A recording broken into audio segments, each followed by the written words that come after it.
Right, welcome ladies and gents to my review of Troll 2. This is the sequel to Troll, obviously, on Netflix. Kind of like Norway's answer to Godzilla, I guess. I really enjoyed the first one. And so, because they set up the sequel in the first one, you know, they had like a mid-credit stinger of another troll awakening. You knew that there was going to be another one. And I didn't hate the idea of another one. I quite enjoyed the first one. I thought it was just refreshing. It was just a nice, fun take on the Kaiju genre. And we're actually now going to be getting a Kraken movie. Not from the same people, from different individuals. But it's nice to see different countries with their myths and legends, you know, having a play around with the Kaiju genre. I think it's great. So, not to digress too much, Troll 2, great movie. I had a very, very good time with it. This will be my review.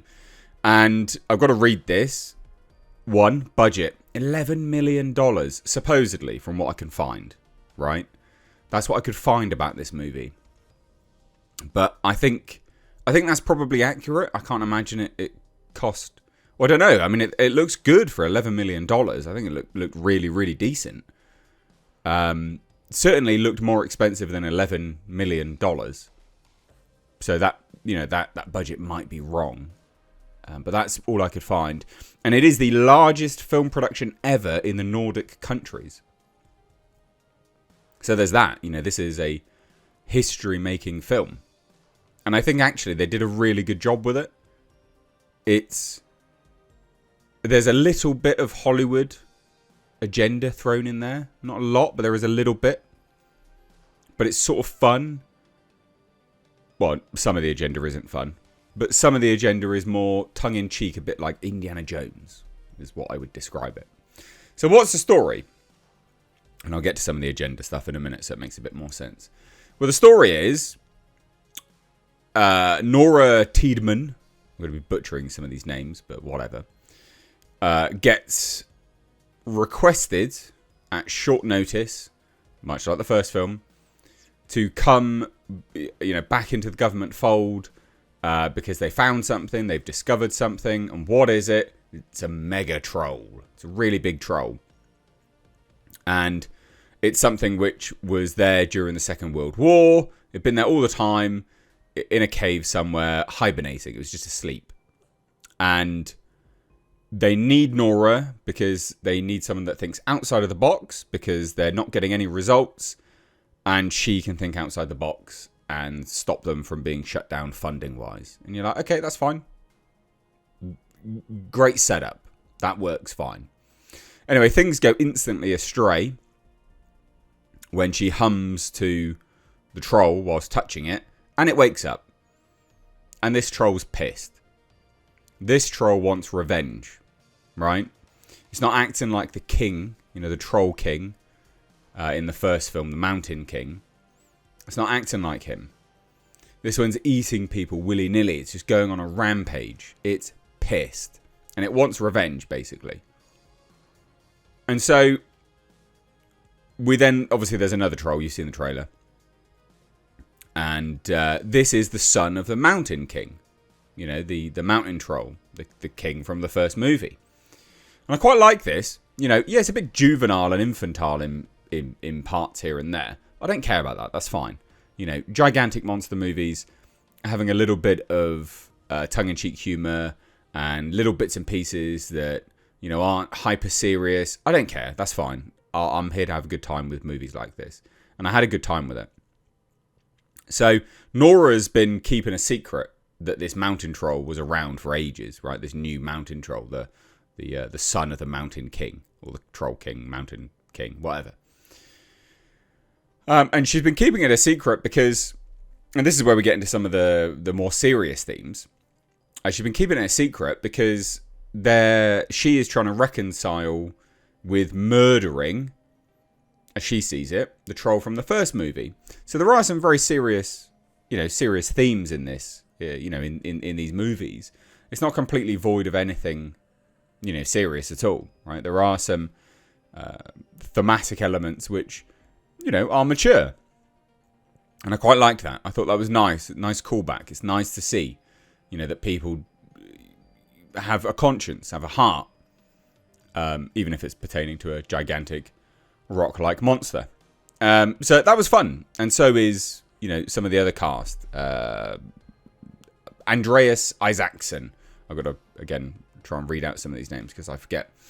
So I liked all of that. I liked the exploration through Nordic myth and legend. Saint Olaf. I like the fact that, all the sort of fairy tales come back into it. Saint Olaf actually was...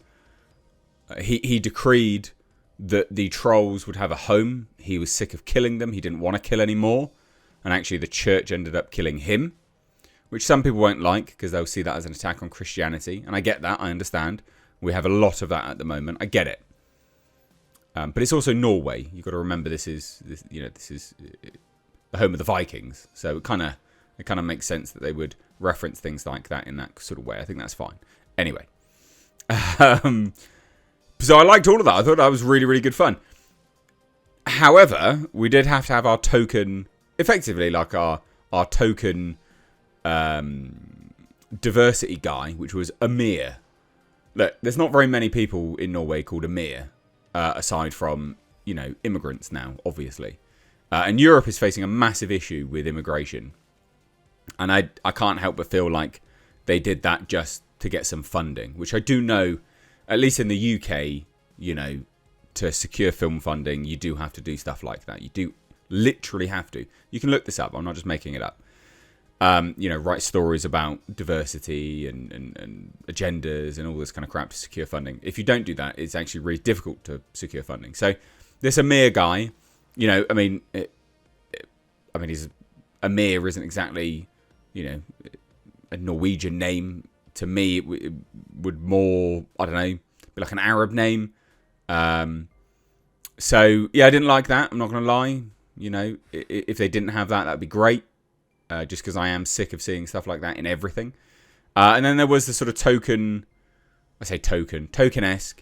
sort of romance, between one of the sort of sergeants, Commander Chris, who's now Major Chris, and some sort of black lady who isn't really black, maybe, again, some sort of Arab.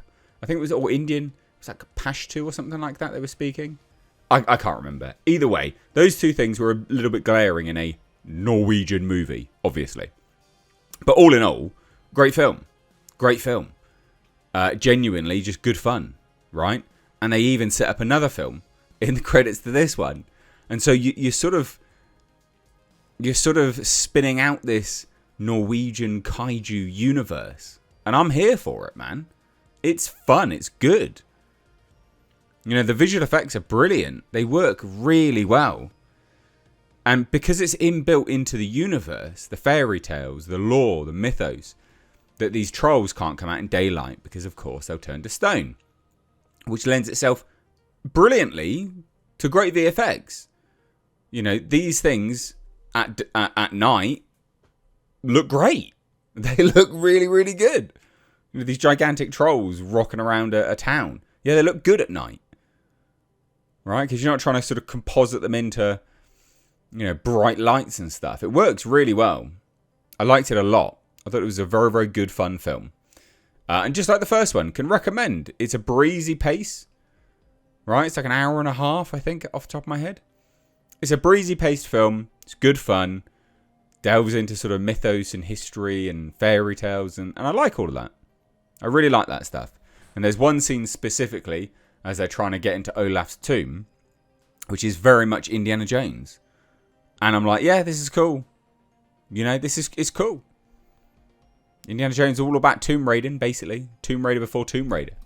I loved it. I thought it was a good movie. If you've seen it, let me know what you think down below. Is it perfect? No, of course not. But it's a Netflix movie about giant trolls fighting. What do you expect?